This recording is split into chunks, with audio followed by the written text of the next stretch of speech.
Assalamualaikum warahmatullahi wabarakatuh. Waalaikumsalam warahmatullahi wabarakatuh. Alhamdulillah, alhamdulillahirrahmanirrahim. Bernastain wala sifiratin misalin syaidina wa muhammadin wa ala alihi wasallam. Pertama-tama, marilah kita panjatkan puji dan puji syukur kita kehadirat Allah Subhanahu wa taala yang telah memberi kita nikmat sehingga kita dapat berkumpul di bulan insyaallah berbahagia. Kedua kalinya salam tak lupa kita curahkan kepada junjungan kita Nabi Nabi besar Muhammad SAW yang telah membimbing kita dari zaman jahiliyah menuju zaman akhir, menuju zaman Islamnya dan akhir. Yang ketiga kalinya saya di sini berterima kasih kepada Ketua IPPN Ranti Kalisari, juga Ketua IPU yang juga rekan-rekan kita yang telah memberikan kesempatan untuk kita mengadakan seminar di sini. Mohon maaf sekali tadi kita agak telat karena yang satunya dari Nganjuk, yang satunya dari Lamongan.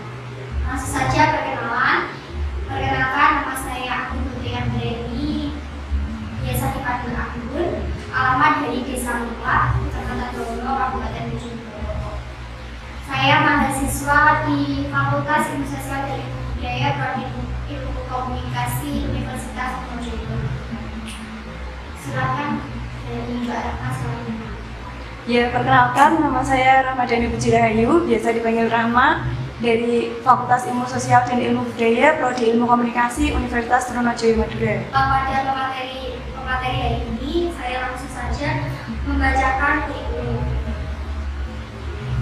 Nama Ahmad Wahyu Mubarak, tempat tanggal lahir Lamongan 27 Januari 2001, alamat PNS atas 19 RW 5 Kebak Baru Lamongan. Pendidikan Ma'arif 19 Syekh Asari 2016 sampai 2019. S1 Ilmu Komunikasi Universitas Trunojoyo Madura sampai sekarang. Pengalaman organisasi Ketua Pimpinan Komisariat Ibnu Ma'arif 19 Ashari, yang kedua adalah lembaga pers mahasiswa sebagai mahasiswa Universitas Trunojoyo. Langsung saja untuk mempersingkat waktu pada hari ini, mari kita langsung ke pemateri. Kepadanya saya persilakan. Assalamualaikum warahmatullahi wabarakatuh. Waalaikumsalam warahmatullahi wabarakatuh. Jadi saya sebelumnya mohon maaf ya, karena tadi agak telat ya, karena dari sebut Mbak Akun ini di sana juga supermarket juga ya, di arah ke mana itu? Ke pasar lagi. Yang pasar itu agak macet sih, dari mereka tadi sampai kembali lagi itu macet total di sana. Ya di sini sebenarnya saya nggak akan banyak bicara ya. Jadi ini rencananya itu akan memaparkan mengenai bagian dari hukum pers. Jadi kan di Bendungan ada di setiap Lembaga pers itu kan pasti ada kan di setiap itu ranting sama acara kan pasti ada. Kita juga dulu pernah ikut terjun dalam dunia dari penuh keilmuan. Jadi dulu tuh pernah ikut jadi ketua BPK. Tapi belum ada sih lembaga pers ini, mungkin baru kali ada pers ini. Mungkin dulu saya juga ketua dari Lantai 4. Pertama diberi departemen pers dan jurnalis itu mulai 2018. Ya benar, dulu saya itu 2016 ya di ketua itu.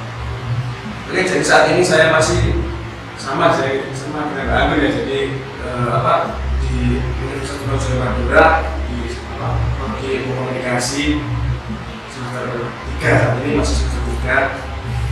Dan ini untuk tugas UTS ini dari mata kuliah Ilmu Komunikasi. Langsung saja yang pertama ini kita mengarah ke pengertian pers itu sendiri. Jadi mungkin di sini hanya ya yang tahu kalau pers itu pasti hubungannya dengan berita ya, jurnalis gitu. Di sini siapa sih yang jadi di sini lembaga pers? Surat ini Mana? Dari itu apa ada divisinya cuma penerapan divisinya kalau masih tingkat lagi. Jadi untuk PES sendiri itu merupakan lembaga sosial atau wahana komunikasi yang mana itu melaksanakan kegiatan jurnalistik. Jadi kegiatan jurnalistik ini kalau menuntut dari pengertiannya atau dari kegiatannya itu ada 6M. Jadi yang pertama itu mencari, terus memperoleh, kemudian memiliki, menyimpan dan mengolah, lalu menyebarkan atau menyampaikan kepada publik. Yang pertama ini mengenai mencari ya. Jadi sebagai seorang yang berkecimpung di dunia jurnalistik, tentunya kita pasti butuh untuk mencari informasi. Jadi kita mencari berita, kita juga terjun ke masyarakat gitu untuk mencari dan mengetahui informasi yang terbaru. Biar nanti kita mendapatkan bahan untuk dijadikan bahan pemberitaan nanti. Kebetulan kalau di kampus saya juga ikut di kegiatan mahasiswa itu yang berkecimpung di bidang jurnalistik juga. Masih ikut PKM, Pak? Di PBSI itu ada apa ya? Olahraga. Kalau di FISIP itu namanya ofisi. Jadi yang pertama itu yang dilakukan oleh seorang yang berkecimpung di dunia pers, ya kita harus mencari dulu, kita harus mencari apa saja yang diperlukan untuk bahan beritanya nanti. Ini bisa dilakukan dengan berbagai cara ya, misal kalau nggak waktu pandemi ya, seperti dulu ya, itu bisa langsung terjun di masyarakat. Ya mungkin kalau misal di masa sekarang ya, di saat ini mungkin bisa melalui sosial media juga sih untuk menerapkan wawancara ini, mencari informasi ini. Jadi nggak harus kita terjun ke masyarakat secara langsung, kita bisa langsung melalui WA mungkin. Biasanya kan yang paling sering kan ya WA ini digunakan. Jadi tentunya untuk kemudahan di era pandemi seperti saat ini ya, kita bisa menggunakan teknologi. Kita nggak harus terjun ke masyarakat secara langsung. Kemudian yang kedua yang memiliki. Jadi setelah kita mencari kan pastinya kita memiliki beberapa informasi yang diperlukan gitu. Biasanya kalau saya sedang melakukan liputan atau sedang mencari informasi, yang pertama ya ini pasti kita mempersiapkan beberapa pertanyaan nanti yang akan kita tanyakan pada narasumber kita. Biasanya kalau di dunia jurnalistik ya pasti kita mengenal yang namanya 5W 1K. Jadi sebelum kita nanti melakukan wawancara ya, pasti kita akan mempersiapkan yang namanya pertanyaan, mulai dari apa, bagaimana ya, dan seterusnya gitu. Kenapa seperti itu ya? Nanti misal kita bertemu dengan kawan narasumber ya, tentunya kita tidak akan kayak belibet gitu, kayak bingung mencari bahan pembicaraan gitu. Jadi tentunya diperlukan persiapan seperti tadi membuat beberapa daftar pertanyaan gitu. Setelah memperoleh, kita setelah memiliki, kita harus menyimpan data tersebut. Kenapa kok seperti itu? Karena di dunia media tentunya tidak semua orang itu akan sepakat gitu, akan setuju dengan apa yang kita beritakan sebagai lembaga gitu. Soalnya kenapa? Ya pasti kalau semisal kita memberitakan mengenai kayak berita-berita atau informasi yang rawan atau biasanya itu mengenai kayak sengketa atau konflik gitu, itu kan pastinya kan rawan. Nah dari situ kita belajar bahwa kita harus menyimpan data tersebut. Jadi setelah kita mencari, kita melakukan wawancara, kita menyimpannya gitu, berjaga-jaga lah. Intinya buat jaga-jaga. Nanti semisal kalau ada yang kurang sepakat atau kurang setuju dengan pemberitaan kita sebagai lembaga media, ya tentunya kita nanti bisa memberikan bukti bahwa kita yang kita sampaikan itu benar-benar ada gitu, benar-benar sebagai fakta gitu. Kemudian setelah kita melakukan penyimpanan terhadap data, kita bisa mengolahnya gitu. Kita bisa menulis atau membuat sebuah konten. Jadi di dunia jurnalistik itu tidak harus melulu soal berita yang tulis. Jadi kita bisa menggunakan berita kita yang bentuknya itu banyak, seperti salah satunya ini foto. Foto kita bisa menggunakan teknik jurnalistik foto gitu. Jadi kita coba foto, kemudian kita beri keterangan sedikit ya kalau ini menerangkan mengenai apa gitu, ini bisa disebut sebagai produk jurnalistik. Jadi sebagai tulisan pers atau yang orang yang berkecimpung di jurnalistik atau jurnalis ya, tidak semuanya itu mengenai berita yang tertulis itu. Bisa berupa suara, bisa berupa gambar ataupun video gitu. Jadi kalau kita gantung medianya dipakai apa sih? Misal kayak di sekarang kan lagi umumnya itu pakai sosial media seperti itu. Misalnya pakai Instagram. Nah, kalau di Instagram kan tentunya yang ditonjolkan kan pasti gambar kan. Informasinya kan berupa grafik atau infografis lah. Gitu. Jadi itu bisa disebut sebagai produk-produk dari jurnalistik. Di Indo ada kegiatan kayak bakti sosial gitu. Ya bakti sosial itu harus jelas gitu. Bakti sosial itu lokasinya di mana, terus programnya itu seperti apa, lalu diikuti oleh siapa saja gitu. Jadi kita tidak menyampaikan kabar yang seolah-olah itu tidak benar gitu, atau sekarang itu malah disebut sebagai hoax gitu. Misal kita dari dulu tidak ada kegiatan apa-apa, kemudian dari lembaga televisi atau pers itu kayak mempublish atau mempublikasi gitu ya, beberapa kegiatan yang sebenarnya tidak ada gitu. Jadi itu tidak boleh, karena apa ya? Kita sebagai insan pers itu memiliki tanggung jawab sosial.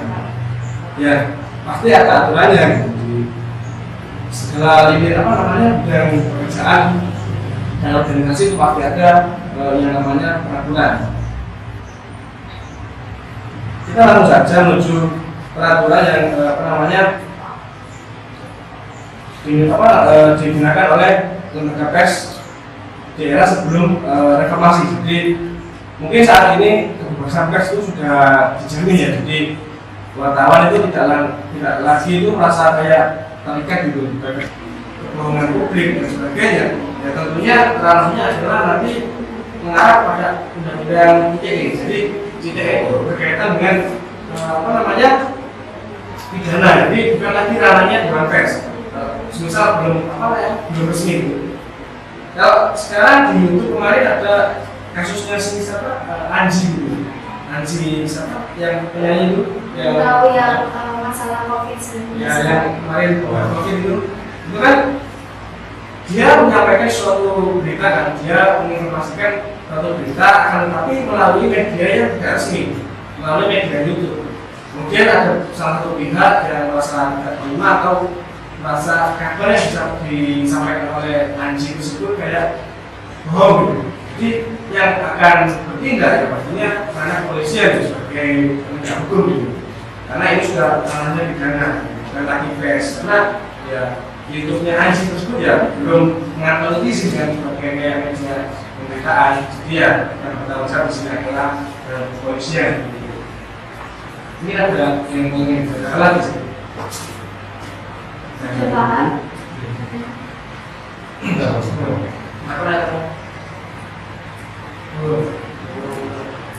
Ambil di dulu Pak.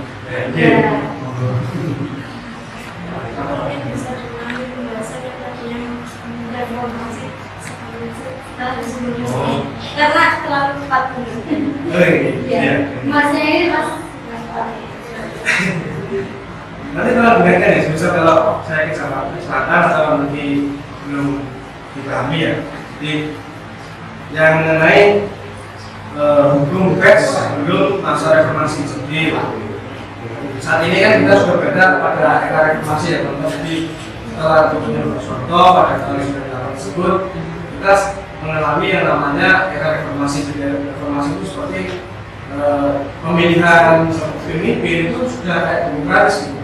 Kalau dulu kan kita untuk memilih pemimpin kan, untuk memilih presiden ya, itu kan tidak bisa secara langsung ya. Kita melalui badan yang namanya Mahkamah Agung gitu, untuk menentukan siapa sih yang berhak. Mahkamah Agung, MPR, Majelis Permusyawaratan Rakyat, itu untuk menentukan siapa yang berhak menjadi presiden itu. Jadi tidak semua warga itu bisa memilih gitu secara langsung. Setelah jalan reformasi, setelah reformasi langsung, ini baru kita itu bebas gitu, untuk menentukan siapa sih yang berhak menjadi pemimpin Indonesia gitu, selanjutnya. Nah, kita mulai yang namanya sistem pemilu. Nah, ini berkaitan sekali dengan kegiatan wartawan atau kegiatan jurnalistikan pada waktu itu ya. Jadi sebelum masa reformasi atau ketika masa Orde Baru itu masih berkuasa, pers ini seolah-olah mendapat kekanan. Jadi apapun yang berkaitan dengan kritik pemerintah, apapun yang berkaitan dengan media massa itu dibatasi pergerakannya, sehingga sebagai pers itu tidak lagi bisa mengabarkan atau melaksanakan fungsinya itu seperti seharusnya. Tapi kan fungsinya juga ada yang namanya kontrol sosial. Jadi media itu sebagai kontrol, penyeimbang antara pemimpin dengan rakyat. Ya kan, tapi ketika masa Orde Baru berkuasa, wartawan ini atau media ini hanya seperti kayak media corong dari penguasa gitu. Jadi tidak ada yang namanya kontrol. Media itu selalu berpihak pada penguasa atau presiden. Waktu itu ya masih Soeharto. Jadi apapun yang diberitakan media itu pasti tentang keberhasilan Soeharto sebagai presiden, sebagai pembangunan. Karena tapi padahal di sisi lain itu setiap kebijakan Pak Soeharto itu ada yang merasa dirugikan. Nah itu pada waktu itu media itu tidak serta-merta itu bisa dengan bebas melayangkan atau membuat sebuah kritik, membuat sebuah pemberitaan yang mengkritik mengenai kebijakan. Karena apa? Karena Dewan Pers dalam hal ini ya yang kaitan dengan media itu saja menjadi kayak panjangan tangan dari pemerintah gitu. Tidak bisa kayak netral gitu, independen, tidak seperti itu. Jadi seperti kayak Kompas tadi ya, Kompas mengalami penutupan secara paksa. Jadi karena apa? Karena ya pemerintah itu merasa bahwa pemberitaan Kompas itu tidak sesuai dengan peraturan. Padahal peraturan yang dibikin oleh pemerintah melalui Dewan Pers sebelum reformasi itu ya waktu pengumuman pemerintah gitu. Tidak ada yang merasa dari pihak rakyat itu untung, karena ya memang tujuan dari pemerintah pada saat itu ya untuk melanjutkan kekuasaannya. Jadi pers juga sebagai seorang pemerintah itu dimanfaatkan untuk melakukan kayak kegiatan propaganda. Propaganda itu seperti kayak mensosialisasikan secara terus gitu. Sebagai pemberitaan-pemberitaan pemerintah gitu. Ya kalau pada saat ini sih lebih mirip itu kayak iklan Partai Perindo. Mungkin kalian pada tahu ya Pak, yang di CD itu kan sering banget mengenai iklan Perindo yang lagu Marsnya itu. Nah itu pada waktu baru itu hal itu sepertinya menjadi hal yang lumrah. Agenda-agenda acara itu sebenarnya itu tidak ada yang bersinggungan dengan pemerintah, pasti akan terus berjalan. Itu yang menjadi kegiatan pers pada waktu itu.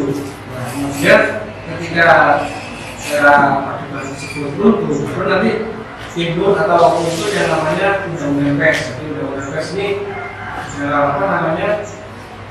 peraturan itu tercantum dalam UU Nomor 40 Tahun 99. Mungkin nanti bisa dilihat sendiri mengenai isi-isi undang-undang dari pers ini sendiri. Nah, kalau di Google pasti kalau bisa nyari undang-undang pers nanti pasti yang keluar ya UU Nomor 40 Tahun 99.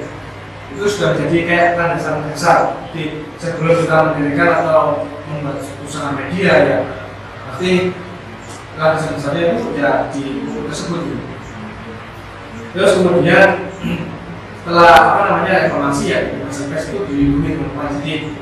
Pers itu sekarang itu sudah bebas, baik mau memberikan pemerintah, baik mau memberikan masukan kepada pemerintah dan sebagainya itu sekarang sudah dilindungi kebebasannya. Nah, tapi kebebasan di sini itu tidak berarti kita sebagai media itu bebasnya gitu. Jadi kita tetap ada tanggung jawab sosial, gitu, tanggung jawab mengenai pemberitaan yang kita berikan, informasi yang kita sampaikan gitu. Jadi tidak serta-merta kita bebas kemudian seperti yang Mas Nadia tadi bebas untuk mengabarkan hal yang bohong, hal yang tidak benar gitu. Jadi tidak seperti itu, tetap ada yang namanya tanggung jawab sosial dan taat mengenai aturan yang sudah ada gitu. Dalam hal ini ya dari Undang-Undang 40 ini dan peraturan yang dikeluarkan oleh Kementerian itu sendiri. Demikian seminar kali ini kita akhiri. Terima kasih untuk semuanya dan semoga yang disampaikan tadi bermanfaat. Kalaupun ada yang ditanyakan nanti bisa langsung ke saya atau dari Mas Wahyu sendiri. Demikian yang dapat kami sampaikan. Kami berterima kasih kepada kalian semua karena sudah membantu tugas UTS kami. Kita akhiri. Wassalamualaikum warahmatullahi wabarakatuh. Waalaikumsalam warahmatullahi wabarakatuh.